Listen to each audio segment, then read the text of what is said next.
Welcome, everybody, to the Gimmick Infringement Podcast. I am Brad Winchester, and with me, as always, is my tag team partner, Tyler McDowell Blank. Tyler, as we record this, it is December 28th, 2023. We're only a few days away from the end of the year, so you know what that means. How are you doing today, Tyler? I do know what that means. I'm so happy that we're back, Brad. It's a time-honored tradition. GI's end of the year awards. Of course, we're talking about 2023, but we have a big twist, a big change for this year, Brad. We do have 8 categories, so we're going to get a lot of content here, but we're taking a much different approach. Everyone, Brad, you and I have discovered this over the last 3 years. I've had a lot of lessons learned, a lot of takeaways. At the top of that list is everyone and their mother has a wrestling podcast.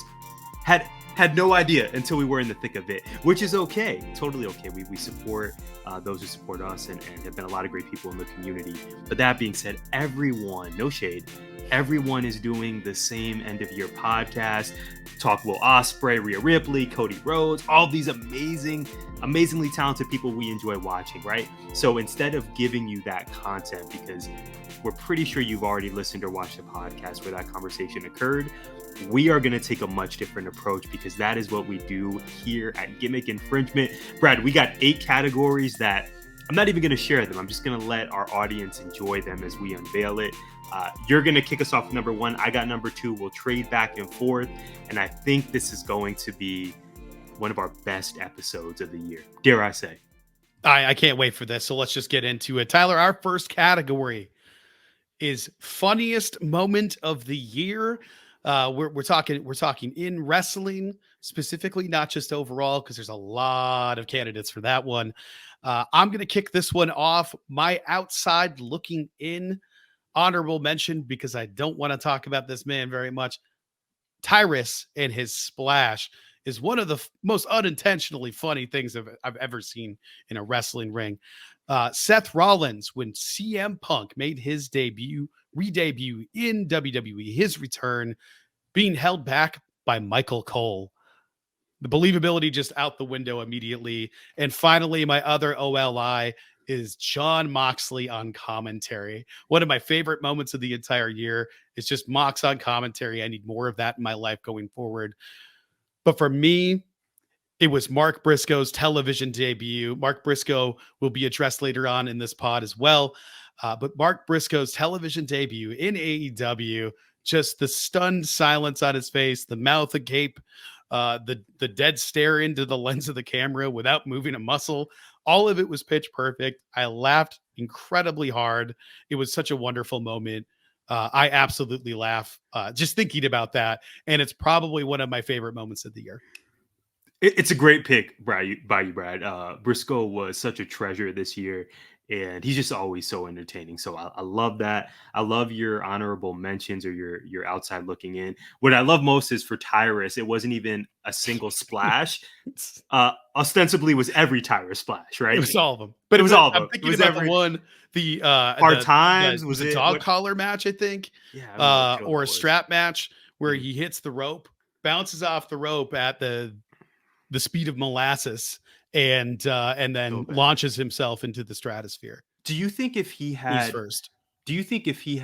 more respectable politics or leanings that reflect our values, do you think we would troll him as hard? Like, would he be more sympathetic, or is he just he's just literally the worst wrestler there is, the worst wrestler of 2023? I don't think it's a good question by you, and this is not funny, ladies and gentlemen, but I think the NWA giving him the platform and having him be the champion and all of those things, no matter who's in that spot, the NWA still means something to wrestling fans. And I think had his politics been not as QAnon and alt-right, I think that people may digest it a little bit differently, but ultimately bad is bad. And it was bad. Tyler, who you got for funniest moment of the year? Yeah, that it was. So I'll start with my 2 honorable mentions. I have from July's Death Before...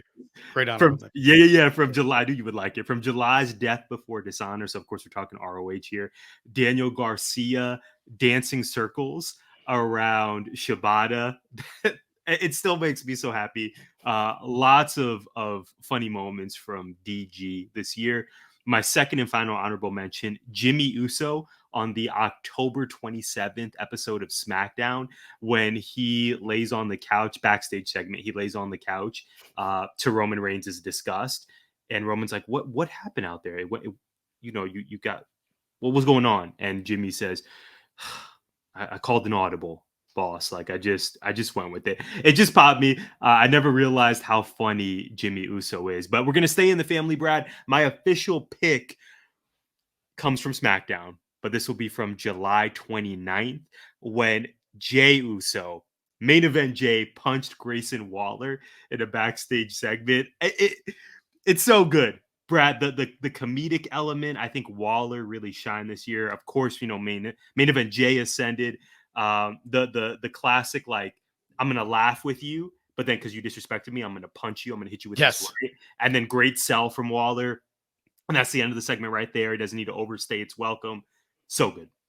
Incredible. And also, by all accounts, the men and women in the back say that Jimmy Uso is one of the funniest people they know in their lives, in real life. So hopefully we get to see more of that on television, because it sounds like he is hilarious. But we also have to talk about what's not necessarily on television. Tyler, toss us to the next category.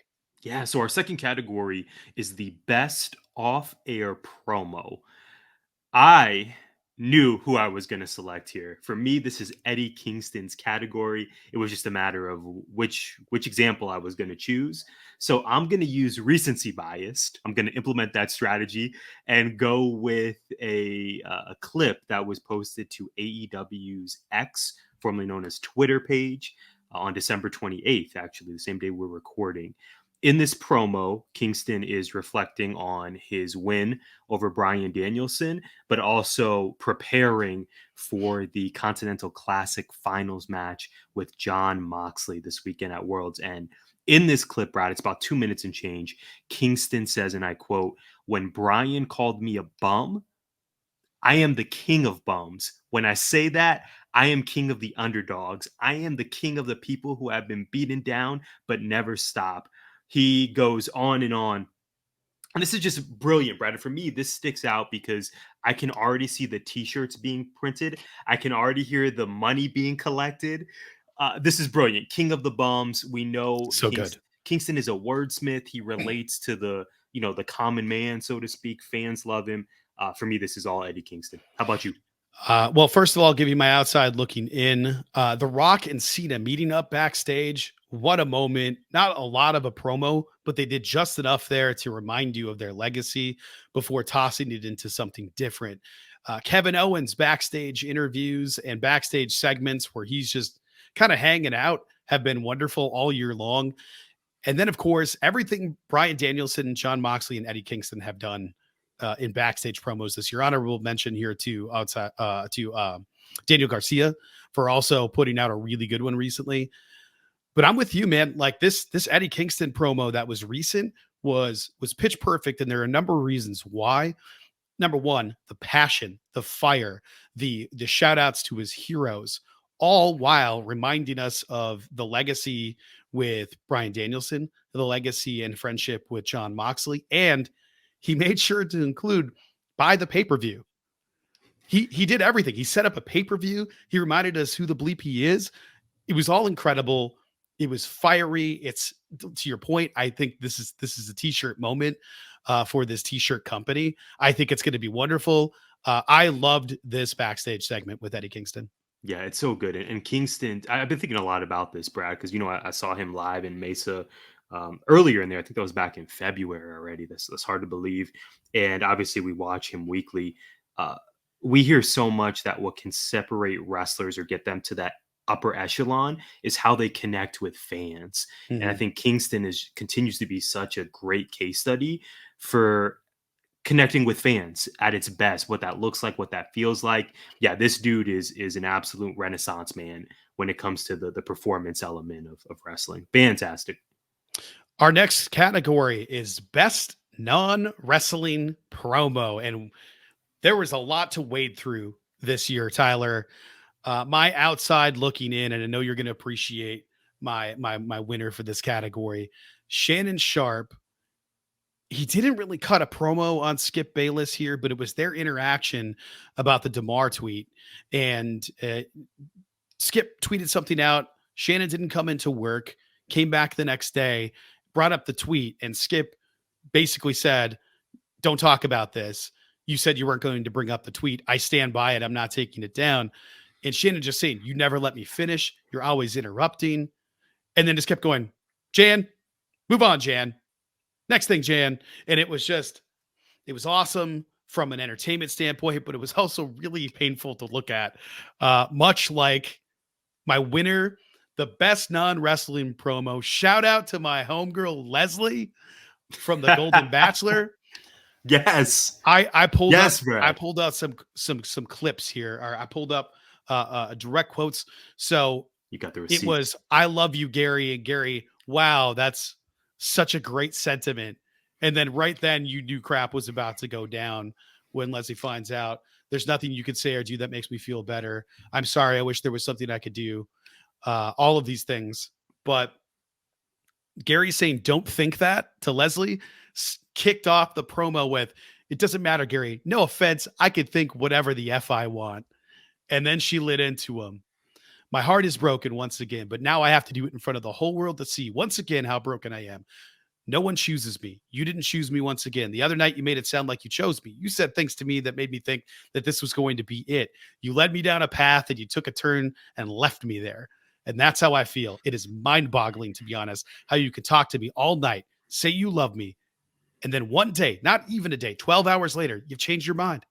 I poured my heart out to you and fell in love with you, fell in love with your family today. The only good thing is now that I don't have to walk down in a $60,000 dress with the diamond earrings and get on that platform and be completely embarrassed. Now it's just here. And that I thank you for. Unbelievable, Tyler. Off the cuff, unplanned, incredible promo by Leslie. My heart breaks for her, but also got to applaud it.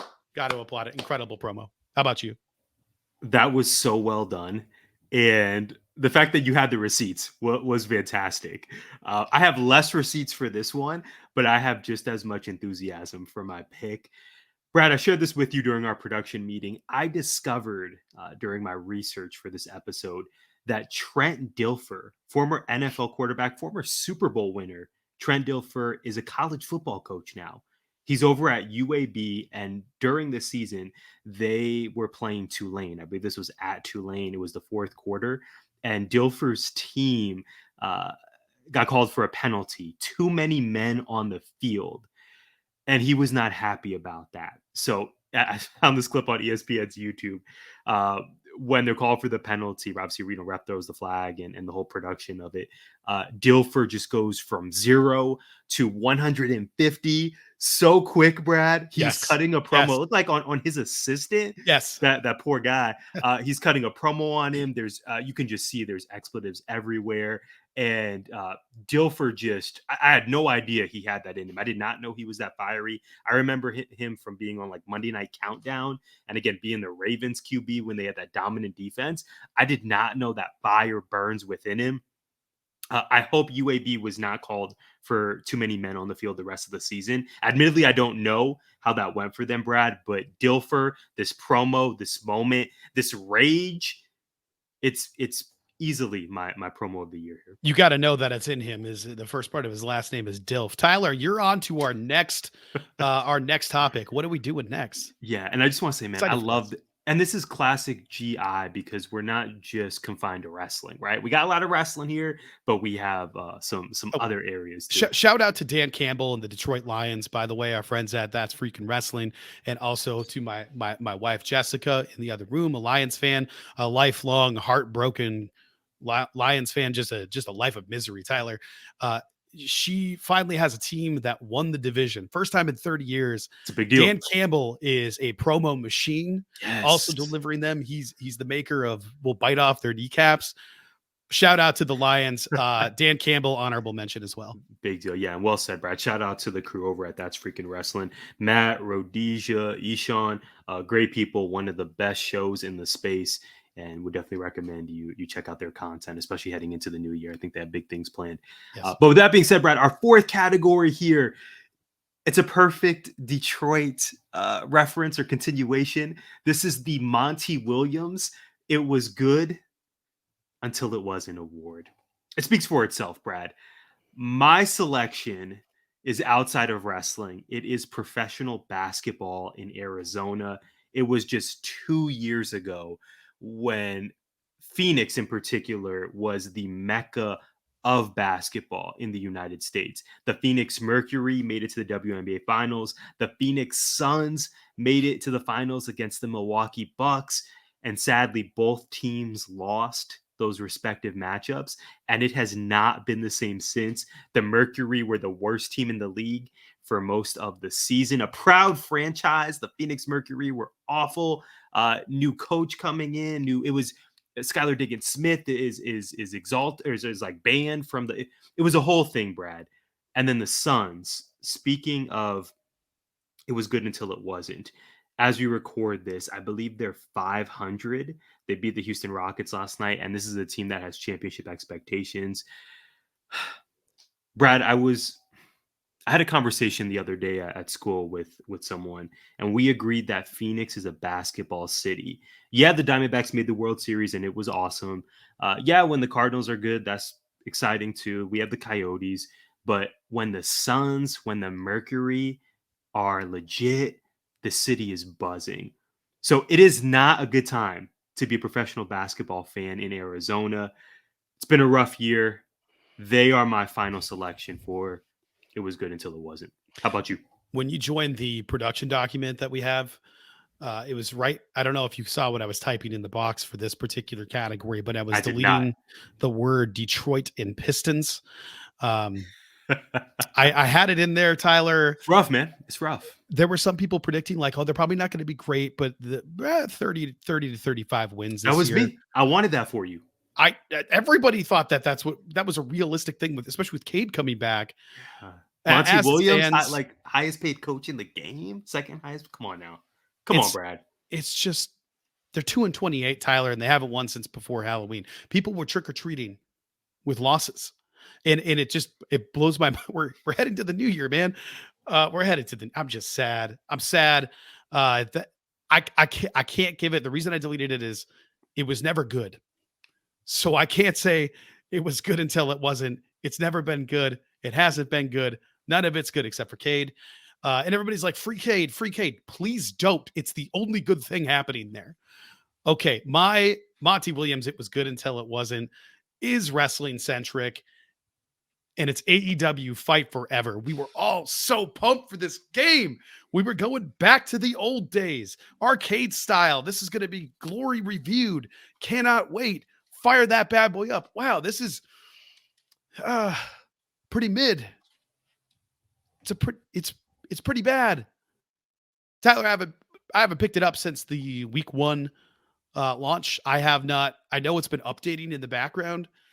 I have not turned it on, not a single time. I haven't even played as Danhausen, and I know Freya would love that. I just don't care to. It's real bad, and I feel bad for the crew that made it. I know how hard they worked. They built everything from the ground up. It's just what they built sucks, and I don't know if there's a way to get back from that, because if they release a second game, they're gonna have to make some significant changes. And I don't know what those look like, because I don't think there's any plans to do that, especially now with AEW deals and viewership and all the other things in conversations as we go forward. But it was good until it wasn't. AEW Fight Forever. That's my pick. Yeah, I have no issue with that pick, Brad. I have not picked it up since then either. It wasn't good. Meanwhile, I've been ripping through Borderlands 3 for like the third time in 4 years. 5 and years, you know I'm about 6 games deep into my Madden season as well. Undefeated with the Cardinals. Difficulty level pro, by the way. Pro difficulty level. So I'm winning by about 30 or 40. It's a great time. Everything I play on is the easiest possible category that will still unlock trophies. That's basically it. I'm not any good at these things. I'm in there for the story and to have fun, and right. I need to make sure I'm not rage throwing controllers, because those things are expensive. Tyler, the next category is the biggest real life babyface. This one was a tough one for me, simply because I saw what you had on here. There's a whole bunch of them. Shout out to Becky who wrote a book this year. But I think let's switch it up. Let's have you go first this time. Yeah, I would love to. So, several honorable mentions here. And these are all folks where, whether it's interviews or social media, um, they just seem like really, obviously, they're amazing at what they do, but they seem like amazing human beings as well. So, this list, I want to start with Becky Lynch, as you mentioned. We know she's always seemed legit. Of course, Seth Rollins, too. Just a really wonderful couple, beautiful daughter, really inspiring. Santos Escobar, Drew McIntyre, Trinity. I mean, the list goes on and on, Brad. These people just seem like so kind, so respectful, just really, really the definition of role models, I think, in its truest form. That being said, my choice for biggest real life babyface is Darius Lockhart, independent wrestler turned It's a good CEO, choice. owner of Ashe Wrestling. I think so, man. I think so. We had the first official, the inaugural Ashe, wrestling show at the end of this year. Really big deal, spotlighting independent wrestlers, primarily Black wrestlers, telling new storylines. And again, not only, I think you'll appreciate this, Brad, not only creating art, but also taking an ownership stake where we don't just have to be beholden to these larger entities or forces that have existed for decades and decades, but actually starting something from the ground up. Again, creating art, putting other talented people on. Of course, this show had really recognizable names like Aja Kong, uh, how many other names? Jonathan Gresham, Kiera Hogan. It was a blast, Brad. And the second show was announced for February. It's really It's cool. it's Ashe Black History Month, so I can't wait to see what Darius and the crew does in 2024. But for his work, for his art, Darius Lockhart is my official selection here. How about you? Can't argue with that pick. It's a better pick than mine. I think, but I wanted to give some love to Cody Rhodes because I feel like I've been hard on him this year. He's been putting out great work, really, really good in ring work. His stories have just been terrible. Like the entire year, you split up the Usos to have him be a champion with. I don't understand what's happening there. The Shinsuke stuff has been great, but up until then, I haven't really been feeling it. But that's not his fault. That's storytelling, that's direction, that's different because he's incredible. Every time I see him come out, huge pops from the crowd, but he always, always, always seems to make it a point to interact with the fans, to give kids belts, to sign things for kids, to just make somebody's day and make it special. And the way he interacts with people on X, I really enjoy that. He just seems like an incredibly good, thankful person that wants to do good things in real life.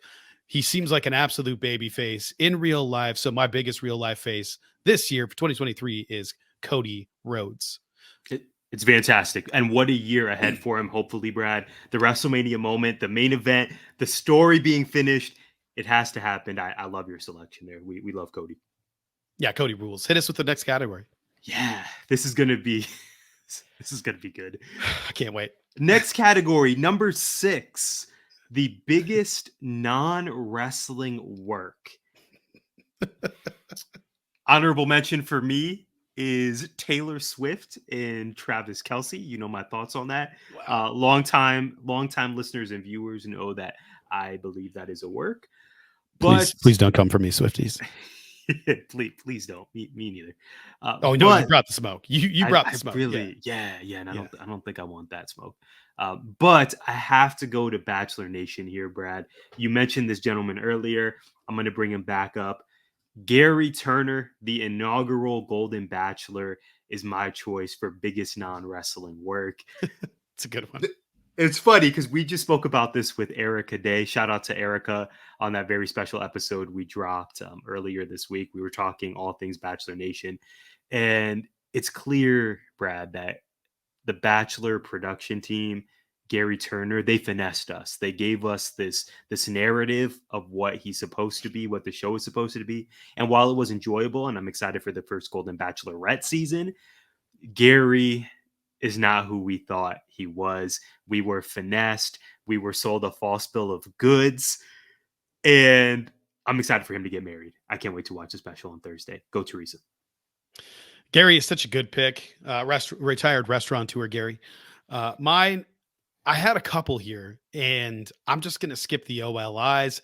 Gary was one of them. There's probably a few others in there.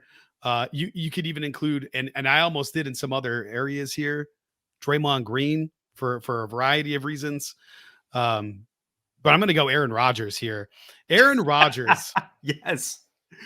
It's a great pick. Aaron Rodgers, man. Like, listen, I am not a doctor. I do not pretend to know what an Achilles injury is.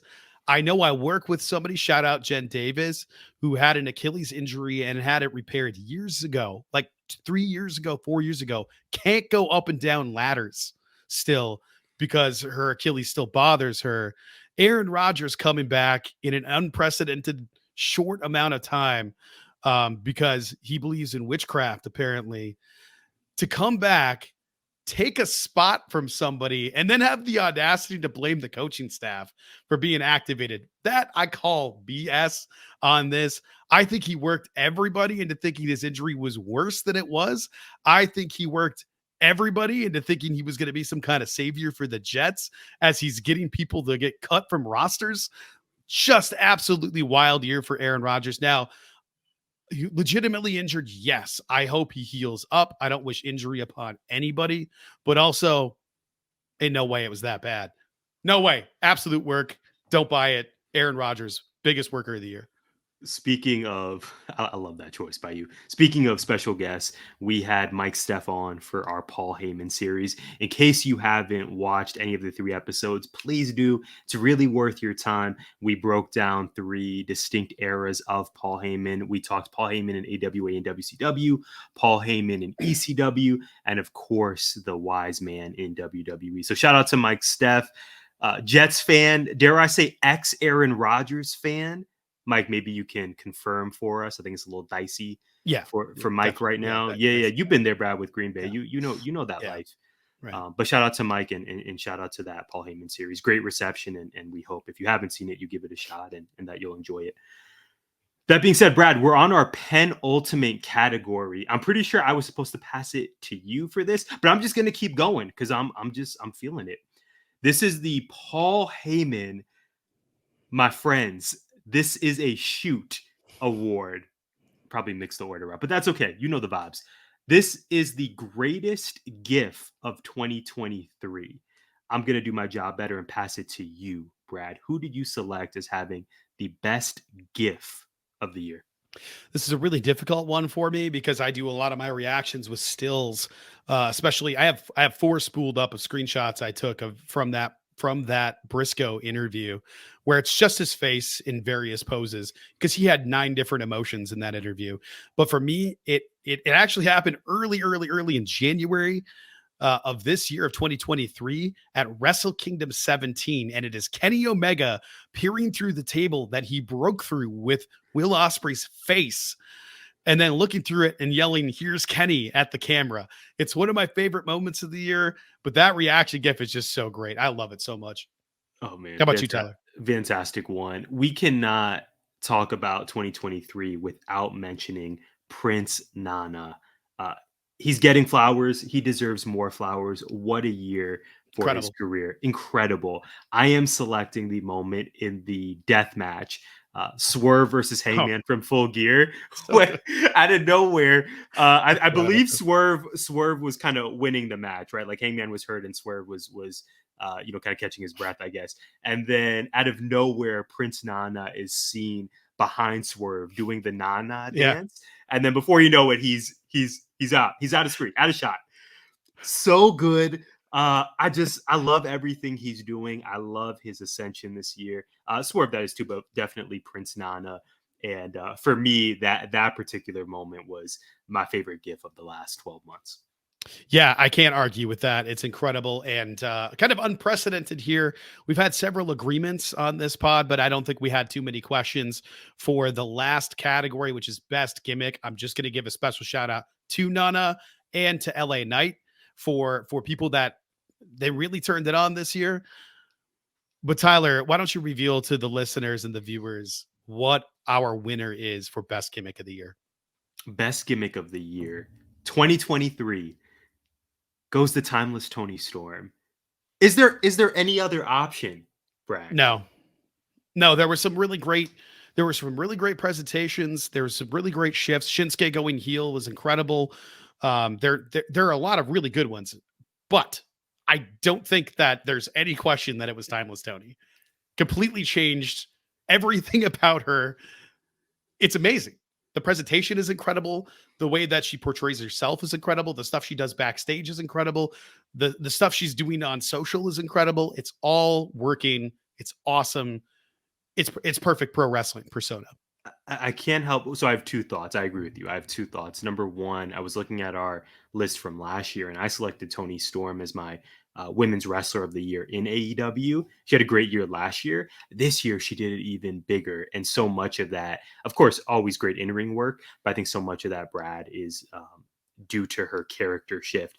Luther is awesome as the butler. So good. We have Mariah May in this story, and we know eventually we're going to get Mariah May versus Toni. So it's fantastic. It's hitting all the right notes for me. And I knew that Toni would be my selection when she was on commentary recently. I want to say this was maybe Dynamite from a week or two ago, and she called Taz the human duplex machine. Oh, amazing. So silly, but so good. But so hilarious. So good. Why did I never think of human duplex machine? I know it's that's gold. She's timeless. She is the winner of best gimmick of 2023, unquestionably. Amazing. Tyler, this was a lot of fun. I'm glad we were able to do this. Really excited about World's End and what 2024 has in store for us for wrestling, and can't wait to get into it at our regularly scheduled time this coming Monday. Should be a lot of fun. We haven't done a normal episode in a minute, so I'm really excited to get into it. Yeah, I can't wait, man. It should be a blast. We are, again, so thankful for your support. Thank you for rocking with us these past 12 months. And in case you haven't heard, your guys, your favorite duo, presumably, have been nominated for the Sports Podcast Awards 2024 Best Wrestling Podcast. Let's go, Brad. It's such a cool honor to be nominated along the likes of Kurt Angle and Conan and some other really fantastic creators in the space. We'd love to have your vote. All you have to do is visit sportspodgroup.com, find the best wrestling podcast category, and click on Gimmick Infringement. While you're there, look at the best wrestling podcast. Vote for the Baseline, the NBA Baseline podcast. Shout out to Warren Shaw. Shout out to Cal Lee, two of our amazing teammates on 19 Media Group. They are also getting their flowers. They're also nominated, and we would love for you to give them your vote as well. Brad, you nailed it, my man. It's been a big year for GI. Again, so grateful for all of you being here. We'll be back on Monday, and we hope you'll join us then. Gimmick Infringement is a part of 19 Media Group. You can listen to us on Apple, Spotify, iHeartRadio, or wherever you find podcasts.